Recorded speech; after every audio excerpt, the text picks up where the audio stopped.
with comedian David Boyle, and I'm quitting alcohol. So, I've been reading a lot lately.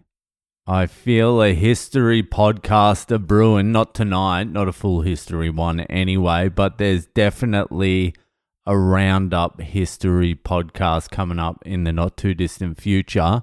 My brain is just a little bit too fried to do a history one today. I've been fucking driving a lot. Son's football, daughter's meant to be getting a lead test so she can go to childcare. Anyway, I have been reading a lot of history, been doing my history study, and I tell you what, I'm also reading a different book when I go to sleep. I'm on my Kindle when I go to sleep, and I'm reading Confessions of an Economic Hitman, which I should have read years ago. I've just had it laying there, ready to go, and so I read that at night, and who do they start talking about in fucking Confessions of an Economic Hitman? Arnold Toynbee, the great English historian who I'm reading. He pops up in so many books. It's like when you buy a new car and you see that car everywhere after you buy it. Like you've never seen it before in your entire life, and the next thing you know, it's everywhere. That's what Toynbee's like. Anyway, if you want to get like a rudimentary understanding of how the world works, Confessions of an Economic Hitman is pretty good. It's got a bit of history in it. It's got a bit of hitman in it. It's got a bit of economics in it. It's got a bit of fucking in it. A little bit of travel. It's an easy read and it gives you what you need to know. So it's definitely worth a look. It's a little bit too autobiographical and a little bit too narrative for me now. There's too much story to it. I just like bold, hard, fucking hard rock solid facts. I like dry fucking information. Don't give me any fucking color. I don't want any fucking color. Just give me some stale biscuits and some fucking numbers. That's how I like to read now. That's the only thing that really excites me. I'm like, fuck, this is boring as shit. No one would read this. But I do, I love it. And I tell you what, I'm starting to get into the comparisons of different civilizations, but they were talking about Egypt the other day. They were going through a little bit of fucking Egypt, which is interesting. But I mean, like, fucking, what am I going to do with some hieroglyphs? Huh? I've seen the pyramids. What else do you need from me? I had a shawarma in fucking Cairo. What else do you need from me? Anyway, Toynbee's talking about fucking Egypt. The Egyptians, the ancient Egyptians. And he goes on some rants as well. He attacks just about every other historian before him, except for like a few.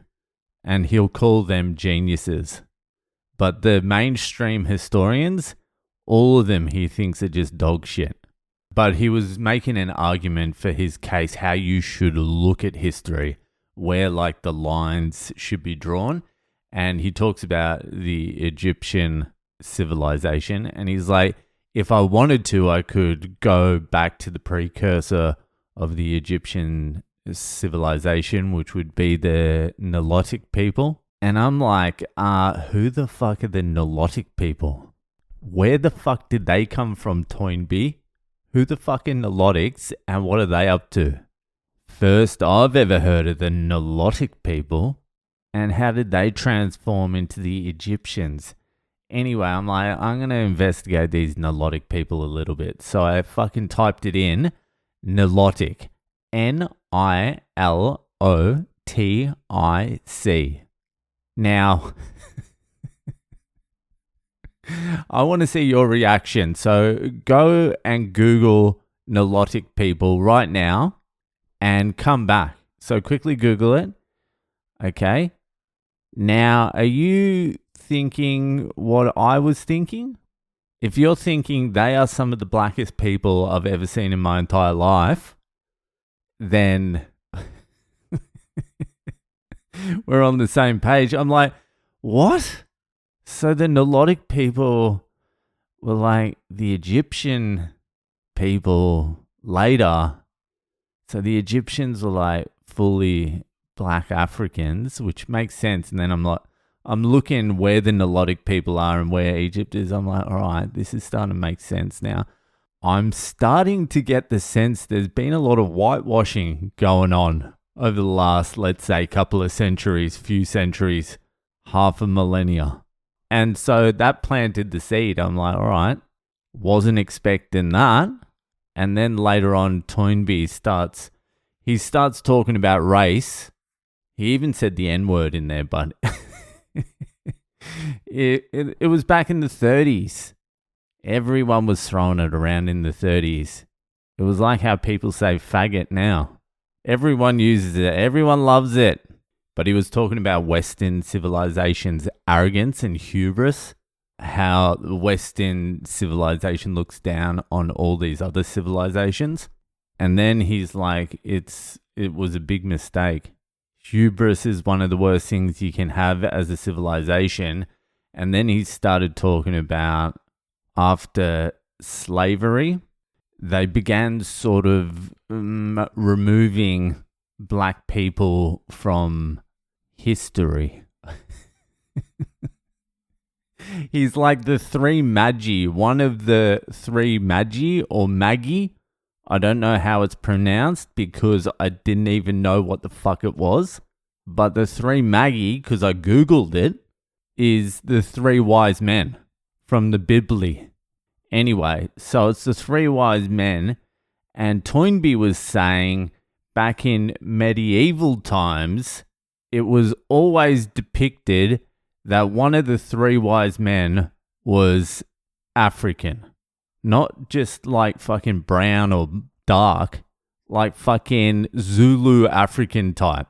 And so I went back to Google to fucking cross-reference that, typed in medieval, the three Magi paintings, and there it is. You just scroll down and there's an African guy there. One of the three wise men was African, and then you go to modern day, like Italian fucking the three Magi, three wise men, and it's just all white dudes with like short hair and long hair. So something's going on. You dig a little bit under the surface and something's going on. I don't like what I'm reading one little bit. I don't like all this misinformation about our superior race. This still makes us the superior race, but now there's a few question marks as well. And by the way, the other three men, they weren't white either. They were Arab, and there was like one from the Eurasian steppe. So there was like an Arab guy, an African guy, and a Eurasian steppe guy. They were the old depictions, medieval time. Anyway, fucking, that's what happens when you start reading about history. You start getting a few reality checks. And they're not good. They're not good at all, especially when you've always thought you were the master race. I'm going to have to rethink things, especially when I always thought I was part of the master race. Maybe we're just the master race now. Maybe we overtook everyone and now we're the master race and it's all sweet. Anyway, there's a little bit of fucking food for thought for you, isn't there? In there. Anyway, fucking that'll do it for tonight. Enjoy the rest of your weekend and I'll see you the fuck later.